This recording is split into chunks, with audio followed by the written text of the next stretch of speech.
My entitled wife disappeared after a girls' trip. Years later, she showed up at my doorstep with a baby. So I destroyed her life. You know how people always say things like, I never saw it coming?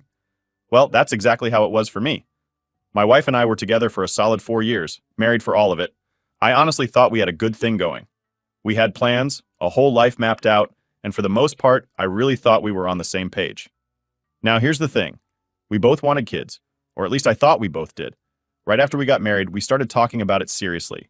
She'd always say how she wanted 2 or 3 kids, kept going on about what we'd name them, how we'd decorate the nursery, the whole thing. She'd even sit online looking at baby clothes and baby gadgets, planning this life with our future kids. It was kind of our thing to talk about it, something that kept us close. So, we were excited, ready to start this next chapter together, and everything seemed perfect. But then, we got hit with some bad news that just knocked the wind out of me. After a few months of trying to have kids, we went to a doctor to see what was going on. Long story short, it was me. My count was way too low, and the doctor basically told us that the chances of us having kids naturally were slim to none. It was like a punch to the gut. I felt useless. All those plans we had, just gone in an instant. The news hit me hard, like really hard. I ended up in a pretty bad place for a while. Therapy eventually helped, but at the start I was a total mess. She seemed pretty supportive at first, saying it didn't matter and that she'd be happy with just the two of us. But even from the beginning, there was something off about how she said it. It's like she just dropped it way too quickly. One minute, she was all about having a family, and the next, she's saying she didn't need kids to be happy. Now, don't get me wrong. I get that people change their minds. But her whole attitude felt weird to me. She'd gone from daydreaming about baby names to just flat out avoiding any talk about kids. And not just that, it was like she started seeing me differently too. Out of nowhere, she'd make these small digs at me, stuff she'd never said before. Comments about how I wasn't taking care of myself, how maybe I should get in shape or be more productive around the house. And yeah, maybe I'd put on a few pounds, but it was like she was just finding things to blame me for.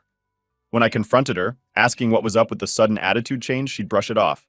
She'd tell me I was imagining things, that I was just being overly sensitive. But I knew something was up. The woman I married, the one who used to sit with me for hours talking about our future, she was different. She wasn't mean exactly, but there was this coldness, like she'd already checked out mentally and was just going through the motions. And over time, I guess I started to believe her when she said everything was fine. I stopped pushing because I didn't want to come across as insecure or needy. Anyway, fast forward a few years and we were just living day by day. We'd fallen into this routine where we barely talked about anything meaningful. It was like we were roommates more than husband and wife. I tried bringing up other options, adoption, surrogacy, but every time she'd shut it down, saying she didn't want to think about it. She'd say, I'm happy as long as we're together. But I never fully bought it. It felt like she was trying to convince herself more than me. Then, out of nowhere, she tells me she wants to go on a girls' trip. Now, it wasn't unusual for her to go on trips with her friends. She'd done it a few times before, and I always supported her. We lived in Brighton, and she'd talk about how she wanted to go to America with her friends for a while. I didn't think twice about it because we'd built up this trust over the years. So, I even helped her pack, made sure she had everything she needed, and dropped her off at the airport. I remember the last thing she said before she left. She turned to me and said, "Thank you for being so supportive." I thought it was a little weird that she'd say that. It's not like I'd done anything special. But she seemed so genuine, so I brushed it off as her just being appreciative. That night, I stayed up so I could call her once she landed, just to make sure everything went smoothly. Her flight was supposed to take about 9 hours, so I kept myself busy around the house, watching TV, checking the clock, and waiting for her to text me that she'd landed. Once I saw her flight had touched down, I gave her a call to check in. The phone rang and rang, but no answer. I figured she was tired, maybe went straight to her hotel and crashed, so I didn't think too much of it. But then, morning rolled around, and I still hadn't heard from her. I started feeling this gnawing worry in the pit of my stomach. I tried calling again. Then I sent a few texts, thinking maybe she was just busy or her phone was on silent. But after a few more hours of radio silence, I was officially freaking out. I ended up calling her sister to see if maybe she'd heard from her. Nothing. By now, I was seriously starting to panic. I even went as far as calling her friends, the ones who were supposed to be on the trip with her, thinking maybe something had gone wrong with her phone, or maybe she just hadn't had the chance to check in. But when I called them, they were confused too, because they weren't on the trip with her. They were sitting 2 blocks away, back home, having coffee. That was when it really hit me. She wasn't on a girls' trip. She wasn't with friends. She hadn't gone anywhere with anyone. She was just gone. I sat there, holding the phone, and it felt like my stomach dropped through the floor. I couldn't wrap my head around it. Why would she lie to me like that? Why would she just leave without telling me? I tried to convince myself it was some kind of mistake, like maybe she'd missed a connecting flight, or there'd been some emergency and she hadn't been able to call. But deep down, I knew. She'd planned this, the whole girls' trip thing, her saying thank you for being supportive. It was all part of whatever she'd been cooking up in her head. I didn't know what to do. I felt like I was living in some nightmare where I couldn't wake up. This wasn't the woman I'd married. This was someone I didn't even recognize. All the pieces started clicking together, the coldness, the way she'd stopped talking about our future, those little jabs about my looks and my health. She'd been pulling away for a long time, and I just hadn't seen it. Or maybe I hadn't wanted to see it. That night, I just sat there staring at my phone, hoping for a text, a call, anything. But nothing came, and deep down I knew it wouldn't. Waking up the next morning, I remember just lying there, staring at the ceiling, hoping maybe it was all some messed up dream. But her side of the bed was empty, and reality hit hard. She'd actually left. She'd packed her bags and vanished, and all those reassurances I'd told myself the night before, that maybe she was delayed or her phone died, they didn't hold up anymore. It was obvious she'd planned this and wanted out. The first few days, I was in total denial. I'd keep calling her phone, hoping I'd hear her voice on the other end, maybe get an explanation. I even left messages. I didn't know what to say half the time, but I kept leaving them, hoping something would get through to her. But all I got was silence, which somehow made it feel worse. It's like I was left to figure it out on my own, with no idea what went wrong, like I was a stranger to her all along. At first, her family was as shocked as I was. Her mom didn't know anything about her plans, and they hadn't heard from her either. I ended up going over there more times than I could count, talking to her mom, looking for answers. I think they felt bad for me. Her mom would let me crash there some nights, even made me meals when I couldn't bring myself to cook. She'd sit there, listening to me talk about all the little things that didn't make sense, trying to piece together how my life had blown up without warning. And I'll be honest, sometimes I just sat there in silence, too numb to say anything. I went from one extreme to another: anger, sadness, guilt. I'd keep asking myself what I did wrong. Did I miss some sign? Did I not give her enough attention? There were days I'd go over every conversation we'd had, every fight, trying to figure out what pushed her to leave. I kept running through my mind how I might have saved our marriage, what I could have done differently. I know it sounds dramatic, but I was obsessed with figuring it out, like finding an answer could somehow fix everything. I barely ate, barely slept, and my work started slipping too. People noticed. They'd ask if I was okay, and I'd just shrug it off, say I was dealing with personal stuff. It was embarrassing to admit what had happened, to say out loud that my wife left me without a word. Eventually, I did tell a couple of close friends, and they did their best to keep me distracted, dragging me out to hang out, trying to get me to move on.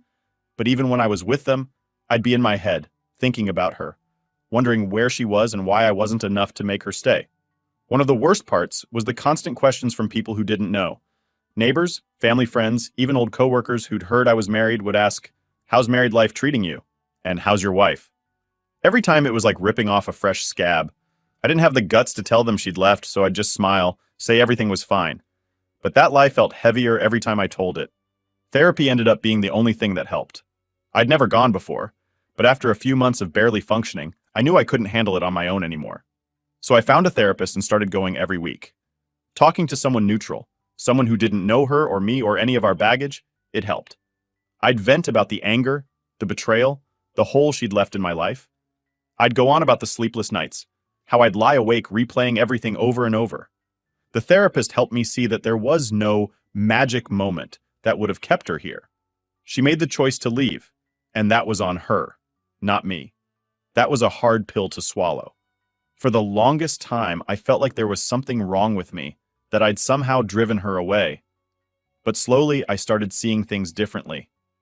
She'd been cold and distant for a long time, and I'd just ignored it, hoping things would get better on their own. I'd convinced myself that I could hold it all together, that somehow my effort alone was enough to keep our marriage alive. It was painful to accept that it wasn't. As time went on, I started taking small steps to rebuild my life. I'd lost a lot of myself in our marriage, and I hadn't realized it until she left. I'd always been the guy who made an effort, who'd go out of his way to make sure she was happy, to make sure our home life was comfortable. But now, I had all this time on my hands, and I didn't know what to do with it.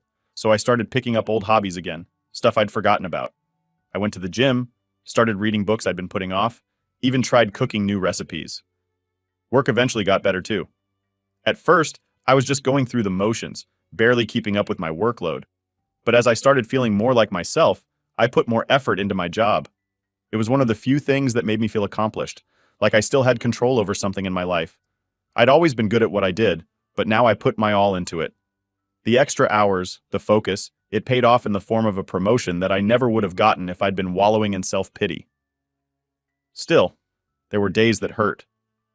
Every once in a while, I'd come across something that reminded me of her, a photo, an old movie ticket stub, little things that brought back memories I'd tried to forget. I'd look at them and wonder what she was doing, if she ever thought about me, if she ever regretted what she did. But those moments started to fade, bit by bit. Each time, I was able to pack away those memories a little quicker, move on a little easier. I also reconnected with friends I hadn't seen much since I got married. We started doing things again, hitting up the golf range, going on hikes, stuff I hadn't done in years. It felt good to have people in my corner, people who weren't part of the mess, who could help me move on without dragging me back into the pain. Looking back, I realized I'd put way too much of myself into that relationship, into being her husband. When she left, it felt like she'd taken a part of me with her, like I'd lost this huge chunk of who I was. But piece by piece, I was finding myself again. It wasn't easy, and it wasn't quick, but I was getting there. By the end of that year, I could finally look in the mirror and see someone who wasn't defined by what she'd done. I was more than just the guy whose wife left him. I'd survived, I'd rebuilt, and I'd come out stronger. For the first time in years, I felt like I could actually live my life without her shadow hanging over me. And honestly, I was proud of that. I thought I'd put everything behind me. Life had finally started feeling normal again, or at least as close to normal as it could get after all that mess. I had my routine down, friends keeping me busy, and work was actually going great. I'd even stopped thinking about her every day. I mean, I still had my moments where some random memory would sneak up on me, but it wasn't like before, where every second of my life was somehow connected to her. So when there was a knock on my door one Saturday morning, she was the last person I expected to see standing there. But there she was, right on my doorstep, holding a baby. I froze. My brain just stopped working for a second, because it was like seeing a ghost. She looked pretty much the same, maybe a little worn down, but still her. She gave me this look like she actually thought I'd be happy to see her. And yeah, that hit me hard because I thought I was past caring. Turns out, seeing her again stirred up a lot of emotions I thought I'd buried. I didn't say anything at first. I just stood there, staring. She smiled at me, like nothing had happened. And then, with zero shame, she asked, "Can I come in?" The nerve. I mean, really, after everything she'd done, she just shows up here like I'm supposed to welcome her back with open arms. But I kept my cool, told her, "No, you can stay right there and explain." I didn't want her in my house, bringing all that chaos back into the place I'd built up again, the one space I'd made mine. She looked a bit thrown off, but she stayed where she was and just dove into her story. She started with, "I know this might be a shock, but I wanted to come back and explain everything." She even had this hopeful look on her face, as if she genuinely believed I'd be open to hearing her out. I was torn between laughing in her face and just shutting the door right there. But I was too curious. I wanted to know what her excuse was, what she'd come up with to justify the way she'd vanished. She went on, talking about how she'd made a mistake leaving, how she'd realized she'd lost the best thing that had ever happened to her. Her words, not mine. She said she'd spent a lot of time reflecting, and that after having this baby, she finally understood what really mattered in life. Apparently what really mattered was showing up unannounced at my door after ghosting me for years, and that's when she looked down at the baby and said, "This is our second chance." I couldn't believe what I was hearing. Our second chance? Like this kid was supposed to be some magical reset button and we just pick up right where we left off? I tried to keep my expression neutral, but inside I was absolutely fuming. She went on, saying how she wanted us to be a family again, that she'd made a terrible mistake, but now we could start fresh, just the three of us. Finally, I asked the one question that had been eating at me since she showed up. "Why did you leave?" I kept my voice as steady as I could, but I wasn't sure how much longer I'd be able to hold back. I'd spent years trying to understand, torturing myself with all the possibilities, and now that she was here, I needed to hear it from her. She hesitated, looking down at her feet like she was ashamed. But eventually, she told me the truth, or what I assume was the truth. She admitted she'd left because she wanted a kid, and since I couldn't give her one, she'd found someone who could. She actually said it like it was no big deal, as if she hadn't shattered my life, as if I was supposed to just nod and accept it. She explained that the guy she'd left with didn't stick around, but by then she'd had the baby and realized she wanted me back. Just like that. Simple. I took a minute to process what she was saying. Here she was, admitting that she'd abandoned me, ran off with some guy, had his kid, and now expected me to be okay with it, like I just forgive and forget. I told her, "So you left, found someone else, had his baby, and now you think you can come back and pretend like nothing happened?" She started crying, saying she was sorry, that she'd made a huge mistake, but that didn't move me at all. She kept saying how she realized that I was the one she truly loved, and that we were meant to be together. Honestly, it was hard to keep a straight face. I couldn't believe how delusional she sounded. This wasn't love. This was desperation, and I could see it all over her face.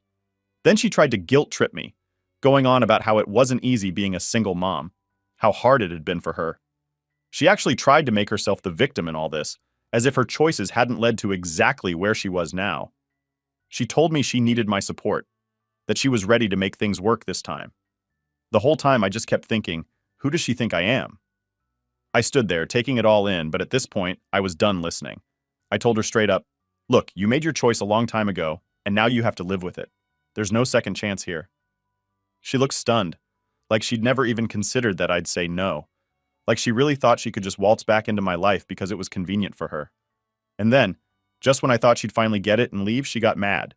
Her tone changed, and she started yelling at me, saying I was being selfish, that I owed her a chance to make things right. She said that if she'd wanted to, she could have divorced me back then and taken half of everything. She even had the nerve to bring up the house, saying it should still be hers. It was like her true colors were coming out right in front of me, and I felt this wave of relief. I was finally seeing her for who she really was. I didn't argue with her. I didn't raise my voice. I just looked at her and said, "We're done. You wanted a different life, and now you have it. This isn't my responsibility anymore." With that, I shut the door in her face, cutting off whatever final words she had left.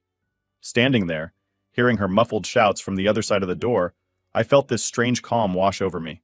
She could knock, yell, cry, whatever. But I knew I'd never let her back in. The woman I'd loved, the woman I'd married, she was gone. And in her place was this stranger who thought she could pick up the pieces when it suited her.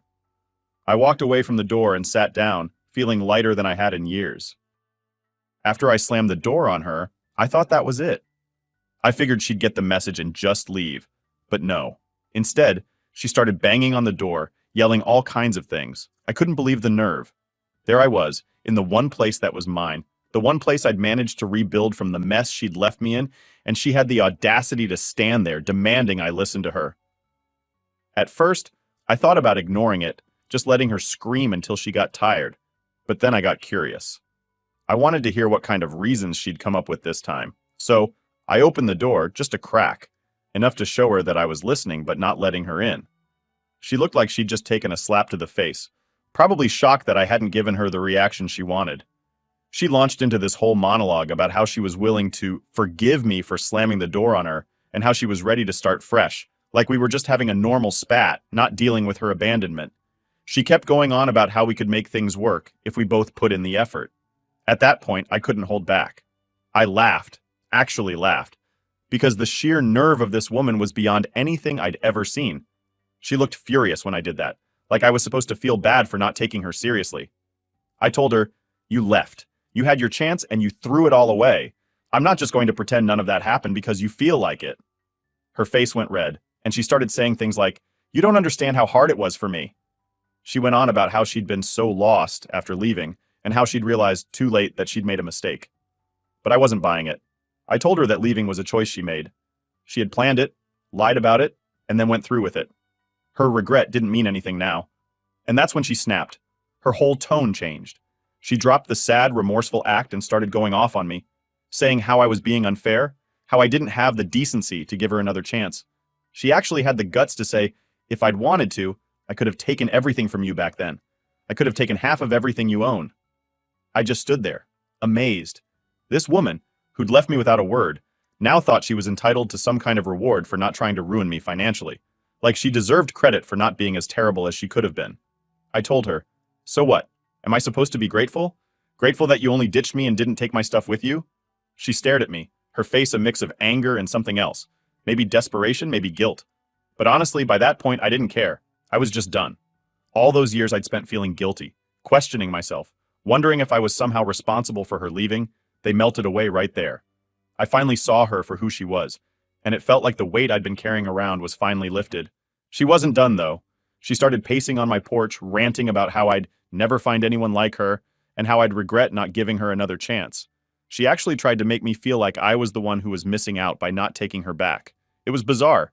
Here she was, the one who destroyed everything we had, acting like I should be begging her to stay. When she saw that I wasn't budging, she got even louder, going on about how I'd forced her to leave in the first place. She claimed that if I'd been more understanding about the whole kid thing, none of this would have happened. Apparently, according to her logic, my inability to give her a child meant I had failed her as a husband, which somehow justified her running off to have one with someone else. The mental gymnastics were impressive, honestly. I couldn't believe she was trying to pin her choices on me. I told her flat out, "Look, if you wanted a kid that badly, you could have told me the truth. You didn't have to lie to my face and pretend everything was fine while planning your exit." She had nothing to say to that, just stared at me like I'd slapped her. But I didn't let her get a word in. I went on, telling her, "You made that choice, all on your own, and now you've got to live with it. That's not my problem." She tried one last angle, switching back to her sad face, asking me to think about the child and how I was being unfair by turning my back on him. She had the kid in her arms, and she actually used him to guilt trip me like I was the bad guy here. But I wasn't falling for it. I told her, "I don't know that child. I have nothing to do with him. He's not mine, and neither are you." And that was it. I could see the realization finally sinking in for her. She knew I wasn't going to change my mind, that there was no way I'd let her back into my life. I could see the anger fading, replaced by something else, maybe actual regret, maybe just frustration. But it didn't matter to me. She was just a stranger now, a stranger who had tried to walk all over me and expected me to smile and thank her for it. She stood there for a few more seconds, like she was waiting for me to change my mind, to call her back. But I didn't say another word. I just stood there watching her face as it finally dawned on her that I meant every word. Then, without another look, I shut the door. And this time, I didn't wait for her to bang on it again. I knew deep down that I'd made my decision, and there was no going back. I walked away from the door, feeling, I don't know, like I'd finally won. She'd spent so much time thinking she could come back and manipulate her way into my life again, but it was over. I was free. There wasn't going to be a second chance, not for her, not for us. She was just a memory now, one I'd finally put in the past where it belonged. After all those years of guilt and pain, I finally felt like I could breathe again. And you know what? It felt good. The moment I closed that door on her, I felt this strange calm wash over me. I wasn't angry or sad or even shocked anymore. It was like every ounce of energy I'd spent on her for years, all the regret, the guilt, the endless wondering, it just vanished. I'd finally gotten the closure I didn't know I needed, and I was ready to move forward. It was over. For real, this time. But of course, things didn't end as cleanly as I'd hoped. A few days later, I got a text from her mom. She was apologizing, saying she was ashamed of how her daughter had handled everything and that she'd tried to talk some sense into her. But obviously, it hadn't worked. Her mom was a good person. She'd helped me out a lot after her daughter left, and I could tell she was genuinely upset about the whole thing. I didn't hold anything against her, but I wasn't interested in being roped back into that mess. I just replied with a polite, "Thanks for checking in," and left it at that. I wasn't going to give her mom any more details, and I wasn't going to waste time explaining my decision. She understood enough to know it was over. Over the next few weeks, I heard bits and pieces through mutual friends and social media. Apparently, she'd gone back to living with her parents, and it wasn't going smoothly. The guy she'd left me for, the kid's father, wasn't involved at all. He'd completely bailed. I guess he hadn't signed up for the long haul, and now she was stuck figuring it out on her own. She'd pretty much burned every bridge, so there weren't many people willing to lend a hand. Her old friends, the ones who were on my side when she first disappeared, had no sympathy for her. They'd all moved on and weren't too keen on getting dragged back into her drama. Can't blame them. Her parents weren't exactly thrilled either. They weren't in a great financial position to support her and a baby. I knew this because, not long after the text from her mom, I got a call from her dad. I almost didn't answer, but curiosity got the best of me. He was polite but direct, said they were struggling to make ends meet, and hinted that maybe I could help out a bit. He said, We know you cared about her once, and kept going on about the baby and how hard things were for them. I listened politely, but when he started going on about how his daughter just needs a little support to get back on her feet, I couldn't help but laugh a little. Not out loud, but you get the point. I told him as nicely as I could that his daughter's choices were her own and that I wasn't in any position or mindset to help. I think he got the message because he didn't press further. The next thing I know, her friends start reaching out, people I hadn't heard from in years. A few tried the guilt angle, saying she was going through a rough time and that maybe I could find it in my heart to give her another chance. Another friend of hers even had the nerve to suggest that the kid needed a father figure and that I shouldn't let my bitterness get in the way of helping him out. But I stood my ground. I wasn't going to let anyone make me feel bad for finally choosing myself after years of feeling like I'd never be enough. I'd given that woman everything I had, and she'd thrown it away. The least she could do was own her choices instead of expecting me to bail her out. Over time, the calls and messages slowed down, and eventually, they stopped altogether. It was like everyone finally understood that I was serious, that I'd moved on and wasn't going to be roped back in. And that's when the real peace set in. My life felt quiet, normal, in a way it hadn't in years. I had my routines, my friends, my work. It wasn't a fancy, glamorous life, but it was mine, and I'd built it back up on my terms. The funny thing is, I started finding happiness in the little things again, stuff I hadn't really noticed when I was married. I'd go for walks, cook my own meals, read books I'd meant to get to for years. The freedom was refreshing, and I realized I didn't need anyone's permission to live the way I wanted. For once, I wasn't constantly worried about someone else's approval or happiness.